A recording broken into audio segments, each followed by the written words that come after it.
Hey everyone, it's Coeval here. Hope you're all doing well. We just had a huge update to Arcanists 2.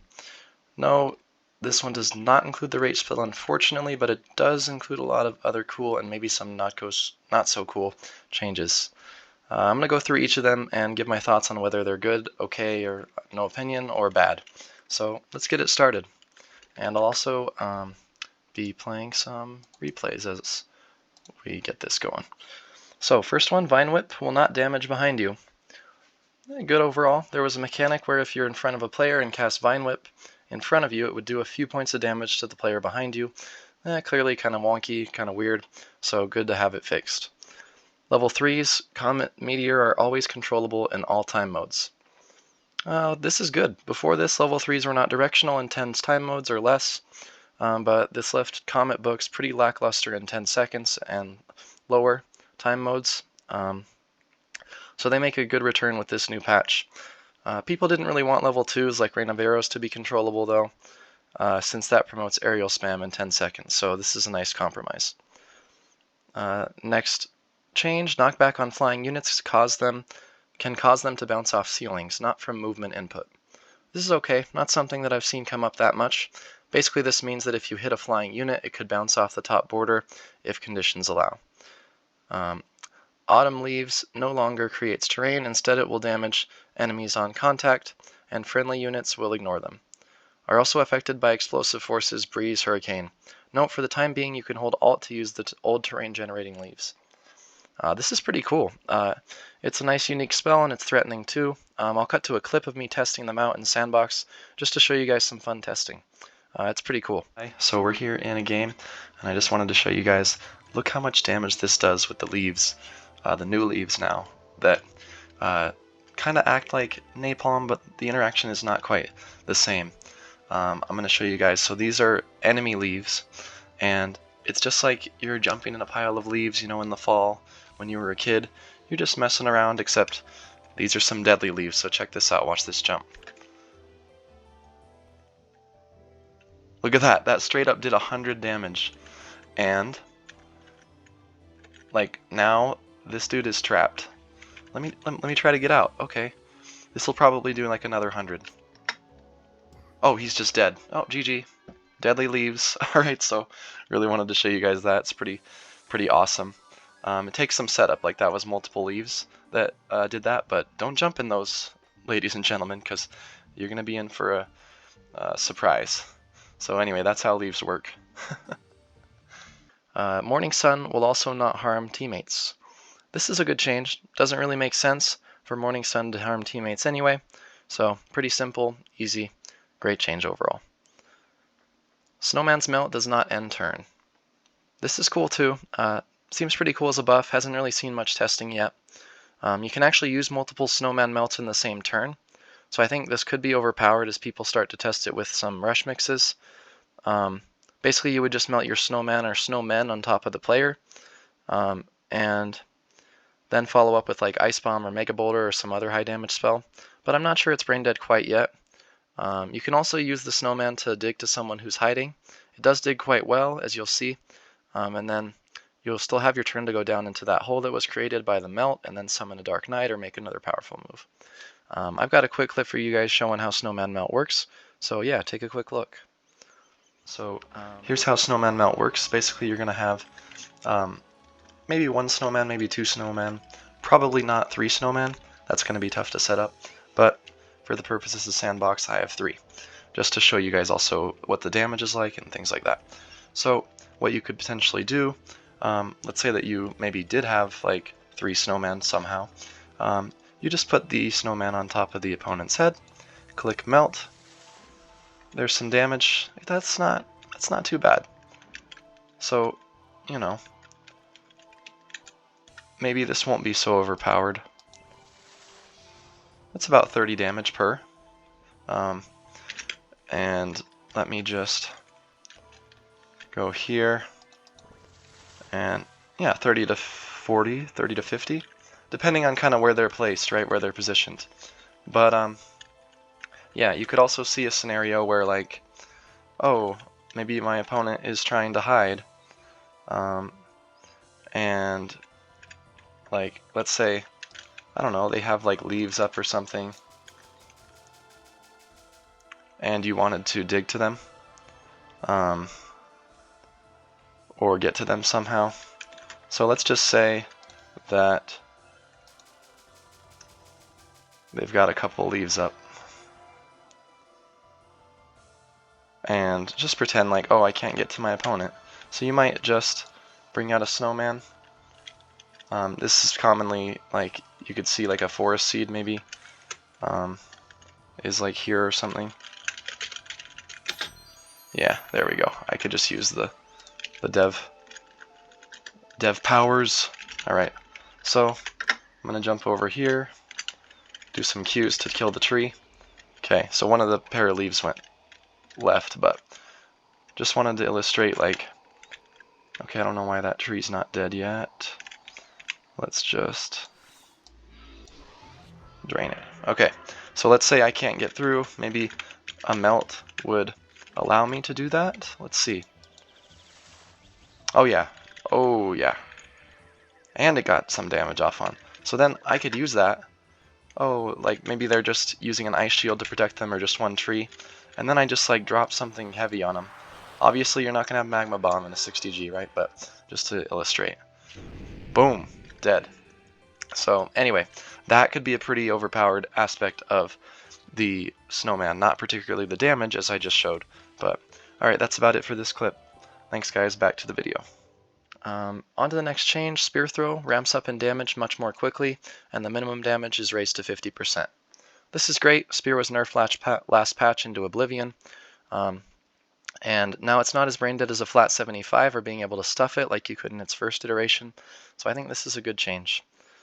Ongoing spells will pause the timer, mainly useful for low times and non-turn ending spells.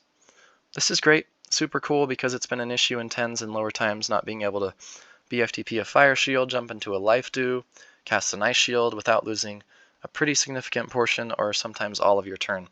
It opens up some more opportunities in 10s to use these spells that were previously either completely obsolete or not popular. Hydration heals trolls based off of percentage of current health. Max health stays the same, 100 and 200. This is great. It means that instead of a 5 health troll healing to 100 and a 40 health troll also healing to 100, now the healing is scaled based on the percentage of the current health. So for example, a 10 health troll will heal to 25 HP, which is 25% of the 100 health max. And if I hydrated it again, it'll become the big troll and heal to 50 HP, which is 25% of the 200 health max. So a little bit of math there, but that's how it works. It takes out some cheese where if you had a 10 health teenage troll or middle troll, then you could hydrate it all the way up to 200 health from 10. Which is just huge. That's a ton of health that it just heals in one turn. Let's see, moving on, water ball spread reduced, making it better at digging. Good change overall. It does dig a lot, but so far Tensors have enjoyed it. I haven't really heard complaints, and I've also dabbled into Tens myself and used it. I would show you guys how it looks in game, but I actually have a replay that I'll eventually show that will showcase that. So I will leave that to this replay here. It's not this particular game, but in a couple of games you'll see it. At the start of the turn, portals trigger after that player's effectors, aura, storm shield, etc. Good overall. It means that aura, shock shield, blood mist, other similar spells, they're going to do their damage or healing before you move through the portal, not after. Ice Bomb is a turn 4 spell, made more reliable, and fixed its damage output to increased from 205 to 250 max. Stuffing can now do up to 155 instead of 85. I think this is okay. Mixed feelings. Good overall to spicing up the meta in probably all-time formats, but I think the amount of damage that you can do on turn 4, it's so much. You know, as much as I like cheesing Nihilon, you can KO your opponent from 250 with just a little bit of setup or get them super low with just a simple lob. And now with stuffing being able to do up to 155, it's just like people are going to start to take this spell instead of mega, and then the window for being lethal, which means you're in danger of getting killed in one turn, is much smaller. But this is what I initially thought, but then I tested stuffing. I did 10 stuffs, and it seems to not be able to get up to 105 to that mark, to 155. The average was 105, with the highest being 135 and the lowest being 75 when I did my 10 stuffs. I just got on top of the player's head and alt extended. And I think if your opponent is in a hole, then the bomb is more likely to do like 120 to 140. And if they're in the open, then the stuff is closer to around 100 on average. But you also don't have to stuff the bomb. You can just soft lob it, and when you don't do that, it does quite a lot. I have a clip for you guys that I can show, so we'll cut to that and take a look. Hope you enjoy. Yeah, I'm not so sure about this. It's pretty dang overpowered. Like, you just kind of brain dead throw it. I understand it's turn 4. Yeah, I get that. But, you know, a turn 4 spell that you can just throw and do an instant, like, potentially 250 even, right? Bomb up to 250 damage, right? But I can just go here, say it's turn 4, maybe off of like a lucky late game sync. Like any sort of late game sync, if you have Ice Bomb, is just like automatic loss. Which normally it is too, but like let's say I just lob it. Look at that. It went from 250 to 118. And if I just try again real quick to do an actual like better lob where I don't damage myself as much, maybe I just like toss it from here, just a soft lob there. Alright, let's see how much that does. So 250, keep in mind. Yeah, that's 130 right there. So kind of funny to think about. Let me just grab this. Funny to think about is that just did like 130, right? And I know Mega Boulder is turn 4 spell as well. So now you toss some Mega Boulder on someone's head, and that did what? Like 123? So now Ice Bomb is like a basically another Mega Boulder, except the difference is you can do with some pretty easy setup, like you just put an Ice Shield down, kind of try to make the positioning like optimal, or maybe you like Clint set a Brine Goblin next to his opponent when he casted an Ice Bomb. It straight up did 230 and just melted him from existence, and it was like game over at that point. He did that at like basically it was like turn 4 or turn 5 when it came up. He happened to have a Brine Goblin up that wasn't dealt with, and then his opponent like took his turn or teleported in after a sync, and then he just got melted from 230. So yeah, it's a lot of damage, so I'm not sure that I like it yet. Mainly because now I guess we're gonna see a lot of different meta around 60s than Dark Knight, which I'll get into a bit later in the video. But anyway, that's how Ice Bomb works. Pretty crazy powerful spell now with the recent buff. So, all right, back to the video. If you're still watching, please drop a like and subscribe. Comment down below if you enjoyed the recap videos. Thanks a lot for all the support. Just looking to grow the game and make my way to 1K subs, 100 at the time. That's a limit for just being able to put ads on the channel, maybe monetize a bit. So, of course, love to do this for free, but you know, it's nice to be able to make some, you know, $1 or whatever the, you know, shit conversion for YouTube ads is. Anyway, Color Spray is a turn 4 spell. Good change overall. I think it's more balanced as it was buffed last patched to do around 120, and you don't really need a lot of setup. Minion Book. You do not get additional minions anymore, aka the only ones you bring, except level 3s, but you can only summon 2 of them now with the spell Summon Titan. So the way Titan works is it's kind of like Resurrection. It just brings up a menu and it asks you, oh, do you want to summon your Waterlord, or do you want to summon your Dryad, or do you want to summon your, you know, Vampire, or do you want to summon your other, you know, Flame Dragon, or, you know, it'll just bring up a menu. You choose your level 3 to summon, and then it summons it. So that's how it works. It seems like a fine change to try out. I haven't really tested it much, but one of my ideas was just to have it act like a familiar, where if you take your level 1 familiar, you get all level 1 minions. You take level 3, you get level 3 minions. You take level 5, you get maybe, I don't know, 2 or 3 level 3s. I'm not sure what the right decision would be there that would be the most balanced. But anyway, it's an okay change. Santa's magic now starts with 4 uses instead of 1. Merry Christmas, yay! Abduction, 5-turn cooldown, plus usable on players, also applies gravity if they're not flying, and uses a circle cast for collision instead of a line cast, and comes from a chosen point around the player instead of directly from the player. Does that make sense? Alright, we'll move on to the next change. No, I'm just kidding, guys. What the hell is this? I mean, we're going to just jump into a clip. I'm going to showcase this monstrosity, and yeah, take a quick look, because, man, that's a lot of changes to one spell. So we are going to test out Abduction a bit here, and you guys are going to be kind of surprised how this spell works. It's a lot different now since the changes. So, first off, what it does is it applies gravity. Secondly, you don't just cast it like you would napalm. It's not a bolt spell.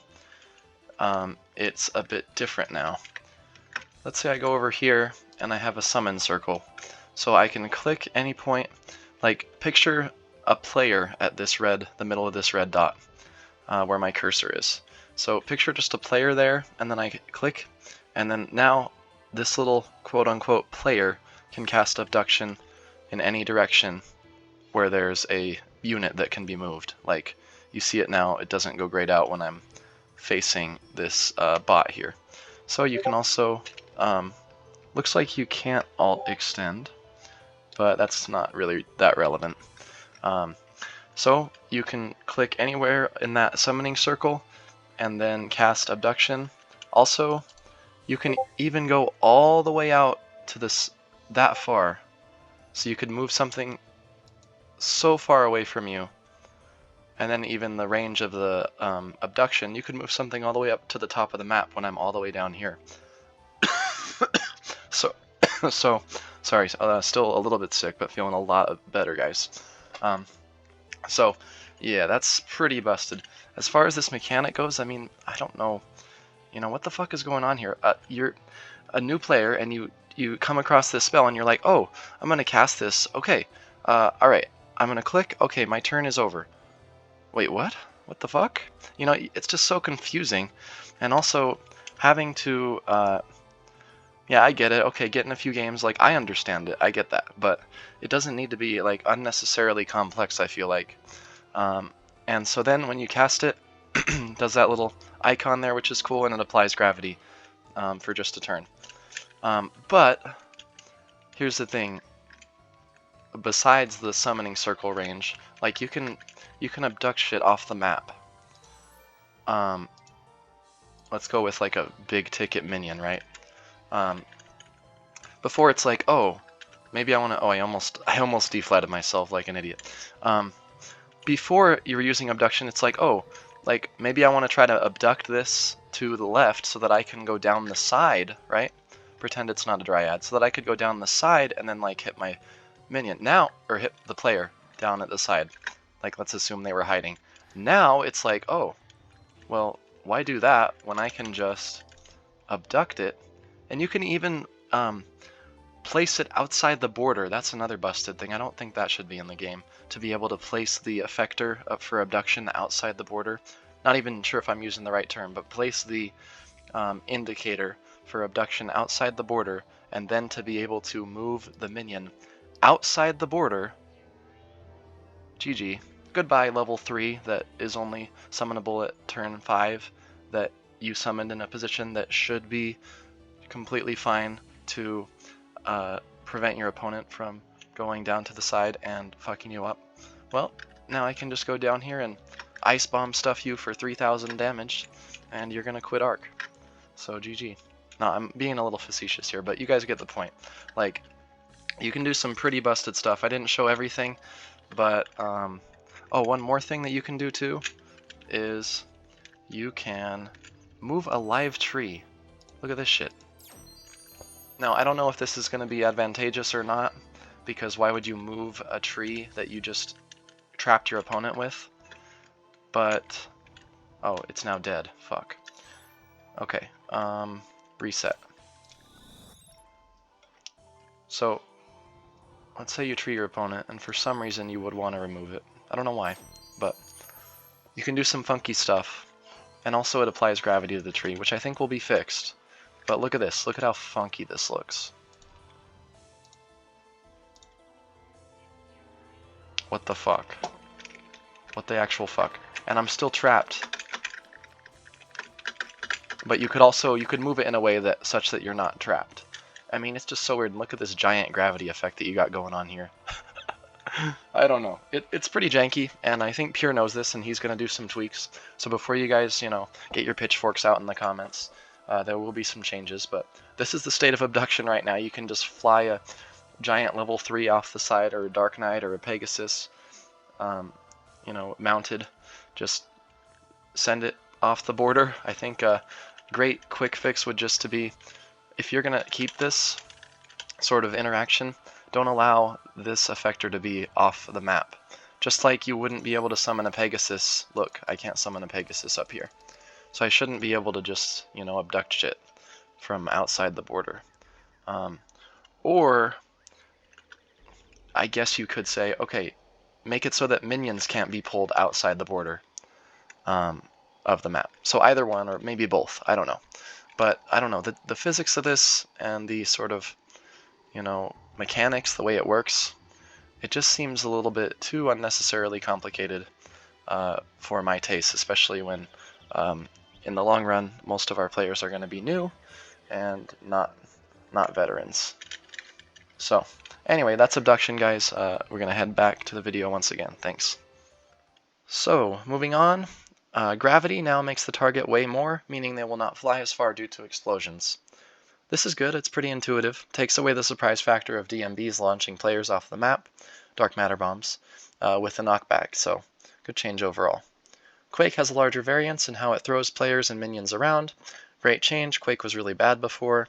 Disruption can do up to 125 but may not be as good at stuffing. Seems pretty good, still a bit random whether the mud balls are going to hit the player. I think it's in a pretty good spot now. Random enough, but not too random. Vine Bloom has 2 uses, 5-turn cooldown. I think this is good, gives it some life back to Vine Bloom, which hasn't seen much love in the last couple patches. Although with Rush being buffed quite a bit, like mainly Ice Bomb, it might be difficult to pull off a passive book like that, so time will tell. Meteor does more direct damage and has slightly more digging capabilities. I like the idea of buffing Meteor, but I think it's a bit overtuned. You have to play it in a really specific ultra passive way, get Fire Shield up, get your Storm Shield and Wind Shield up, and just spam Wind Shield and then while you're trying to do damage to the player as well. So I'd like to see the damage scaled down quite a bit. Not quite a bit, a little bit. Protection Shield cap raised to 150 and removed for full Overlight. Sure, yeah, why not? People are going to stall a little bit more, but with Rush being buffed, a raise to the proc cap is nice, a nice counterbalance. Is it enough? I'm not so sure. We're going to just have to wait and see. Dive will not throw the Rider unless it's extended with Alt. Good change. I think it's kind of lame that Dive would throw the Rider when you use it. This is Dive on a Waterlord, by the way. Duplicated Apparition is locked to Illusion and Arcane. Great change overall, I think. Before, a Duplicated Apparition could use all the spells in your book. They did not have to be limited to Arcane and Illusion, so that was quite overpowered. Okay, next change is if you fall into the water before your first turn. By the way, tragic that I missed that clock. If I hit that clock, I pretty much win immediately. If you fall into the water before your first turn, you will be healed to full health. As such, Shock Bomb, Bloodlust, and Ferocious Strike are available on turn 1. I'm not a fan. I don't think it's necessary, and this only applies to the player, by the way, who immediately goes first. Not the first turn for the player who goes second in the game. This, of course, buffs Rush by quite a bit. And let me get this replay up. This, of course, buffs Rush by quite a bit. And honestly, more people are going to be shock bombing, striking, bloodlusting turn 1. I mean, I could very well see a Rush book with Glide and Lust. The player just Lust turn 1 after gliding. And I don't think there's a ton of counterplay to this, really. Now you're just down a bunch of health at the start. Yes, it's still worth it to sync in many cases, but, just to get your tempo advantage. But even if I get a tempo advantage, the player playing Rush still has Strike and Shock Bomb and these pretty big damage spells to probably try to outpace me, like outdamage me, and just ignore the minions. And that could probably happen fairly easily. I haven't tested it too much, but yeah, I'm not a huge fan. And they also probably have BFTP likely to escape a tree or maybe tower. maybe they just telly out of the tree when I cast it, so they renew the threat again of these high damage spells. So I think this change just kind of buffs Rush a lot, and it's not really doing much else. So not a huge fan. Added ghosting. Banish border hopping will create no collision zones until the affected creature moves. So this is a cool throwback to to the original game. Not sure I like it yet, especially since you can trap the player without them being able to escape with a blast from the past. I've got a quick video clip for you guys to see how Banish works. So yeah, take a look. Okay, so we're going to check out, what is the spell? The Banish from the Imps. This is something that was used in OG, right? And I like it returning, but, you know, I'm not so sure about some of the mechanics. For example, it doesn't really do, like, make stuffing so much more powerful, from what I can tell. Like, you'll see Ice Bomb will do just about the same. And look at this, I can just ghost inside the player after I banish. And yeah, you just, I guess, extend inside. It's going to do about 120 probably, based on the tests that I've done before. Okay, yeah, so it's the same, like about 100. But my concern is, like, look at this. This will be pretty oppressive if you, if your opponent keeps your imps alive, which, right, you're going to try not to, but in the event that that doesn't happen, like, look at this. Like, I'm just trapped. And I could do it with a minion, too. I can't BFTP out, right? I couldn't BFTP the player, but I could maybe BFTP, like, the land under. Oops, I left, but I could maybe BFTP, like, the land under to try to escape. But, yeah, I mean, you could... Can you now summon a minion inside? No, but you could drop it on them. Yeah, and they'll ghost inside of it. Look at that. And now look. Look. Now, okay. Maybe, I don't know, do I flight and, like, try to BFTP here? Extend. Can I escape now? Nope. Do I need another BFTP? Yeah. So, yeah, it's super tricky, and I feel like just banishing and being able to summon a minion just that drops inside the player, and now they're just not able to escape with only with the, like, best BFTPs and in the, you know, positions that allow BFTP to be used, where you can BFTP land and just kind of scoot from under the minion. But yeah, I don't know, mixed feelings about this one. Kind of cool to see the OG mechanic back. We might see some ragers in the Discord after some kind of weird mechanic where they're now stuck inside a minion or a player and they can't do anything and they just get, you know, destroyed. We'll see. Remains to be seen, but let's get finished with the review of the changes, and I'll see you guys in a little bit. So moving on to the next change, Storm Shield knockback will throw you the opposite way of the map border if it is directly in the middle, such as coming through a portal. So what this is referring to is being able to go to the side of the map while flighted and cast a portal with the shock shield up. Your opponent will fall onto you, and they will hit the shock shield and they would fly off the map border. So now, before, the portal would be casted and you would fly, if you look at this where I'm pinging, you would fly to the right and then fall off the map. Now you'll fly opposite to the map border over to the left. So that will deal with a bit of a cheese mechanic and nerf that a bit. Overall, I think, you know, that's a good change. So we dealt with that cheesy mechanic in a decent way. Don't think we needed to really change, like, shock shield or anything like that too much. So I don't know, I feel like this is balanced.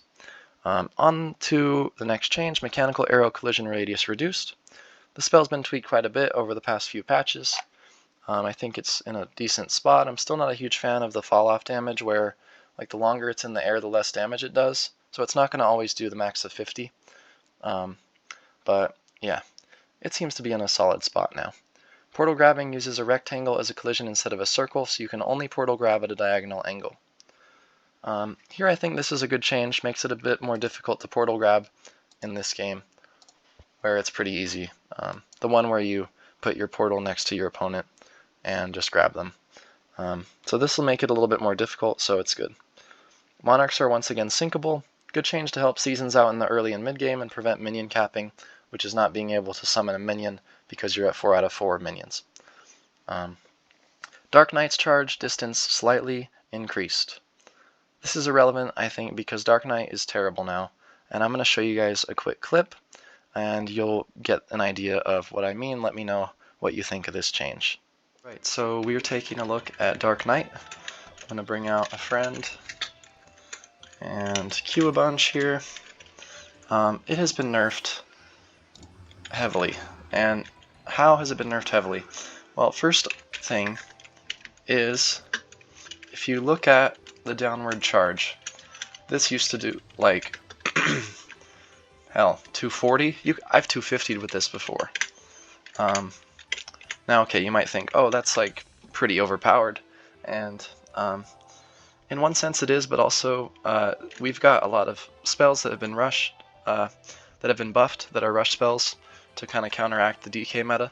But if the rush spells have all been buffed and DK has been nerfed, it feels kind of shitty. So here you just basically charge straight down, and now it just does 120. As we saw before, Ice Bomb, which is available one turn earlier, does 120 with a basic simple lob, easy. Whereas to bring out DK and have an opportunity to charge takes a lot more strategy, a lot more setup. Meanwhile, your opponent can just do this by turn 4 and just fuck you up. So yeah, this is a pretty consistent thing too with Dark Knight. So if we bring it out again, maybe I get Pegasus up to make this easier. Just to show you guys, like, this is a pretty consistent thing. It doesn't, the player doesn't like follow the Dark Knight as it's charging down. That's what made it do so much damage. The DK just goes directly past the player. So, you know, that's just really gutting the spell. We'll go here and try again. Okay, so we're just gonna charge straight down, and you just go straight through the player. You can't even two-shot a person with a DK. That's just bad. So yeah, and if we try like a side charge, which we will, I'll spawn in again, and let's say we just wanted to do like a sideways charge here. I'll bring this guy here, Q, okay. So I'm just gonna sideways charge, 120 again. Basically it's the same health, the same exact health that I did when I charged down. And whether the charge distance is increased or not, that doesn't matter if the player is not gonna stay with the DK when you're charging downward. So it's only gonna make contact with the DK for a split second of the charge. It doesn't matter at all. And if we go back, one other thing we can test, which I don't think has been nerfed, at least quite as much, is the upward charge. This is like the only way that you can get good damage off anymore. I'll just go here. Yeah. This is one of the only ways that you can get good damage off with the DK. It has to be kind of in this configuration, I guess is the best word. Let's say that, yeah, maybe I fixed my positioning a little bit here. Okay, so you just charge straight up, right? Basically. Okay, a little bit over. Okay, so that's one charge that's not nerfed. You see that? I go into 8 health. But, you know, you're thinking, okay, now I have to have DK in a position where, you know, I can get that upward charge off. You know, most of the time you're in some sort of, you know, 60G setting where you've got the other player down here. Maybe they flash out, they've got an ice shield, they've got a Pegasus. You're not going to be able to get, you know, any sort of downward charge off. They've got a swarm up, they've got other setup spells, you know. And I don't have like flash or anything here, but you know, they're down here and they're comfortable and they got health, more than 8 I hope. and they're just chilling. And you're not going to be able to execute that charge. You're going to have to charge from down low. And yeah, okay, when you're at 58, that's going to kill. But like, they're going to be at 235 off a sync, or actually maybe not, because if you're sunk first turn, you go back to 250. But you're going to be pretty full. They're maybe going to have a prot. It's not going to be worth to just charge in with DK, do maybe like 60, and then now your DK is a dead slot because it's down there trapped. Yeah, so I don't know. Not a fan of the change. Let's get back to the video. So yeah, overall I don't like that change because it came along with a pretty heavy Dark Knight nerf. Some final additions to go over, some unrelated to spell slots and spells, are 2 additional beard slots, unlocked depending on your donator tier. I love the idea of beard slots, not the idea of them being tied to the donator tier. Not 100% sure where all the money goes that is donated, especially now that we're waiting on a Steam release. If we're off and running, like out on Steam, starting to see additional traction, then I'd definitely support some more monetization. But while we're in this kind of waiting, holding period, I'm not so sure about pulling the trigger on some more monetization. So, yeah. Of course, the game is free to play, so we can all enjoy it, and it's a great game. Nostalgia hits different. So, there is that. There's also another change, some new outfits. That's all it says, and I support new outfits. It's pretty awesome. So, great change. Spectatorship skins, map dependent and or random on grassy hills. Might be more in the future. This is super cool. I could see a bunch of these being made in the future, perhaps tied to achievement rewards or tournament rewards. Maybe skins of like certain map assets, like the rocks in giant mountains, the huts in grassy hills, maybe the trees in grassy hills are a different color. Maybe your forest seed spell is a different color. I don't know, something like that would be pretty cool. But with that change, that wraps up the review of the 6.2 patch, or update, I should say, rather, the big update. And this was quite a long video. Hope you guys enjoyed it. Overall, I'd say quite a great update with a few changes that I'd like to see tweaked or reverted. Let me know what you all thought of the new changes in the comments below. And if you made it this far, please drop a like and subscribe, and I'll see you guys in the next video. Peace out, have a great day.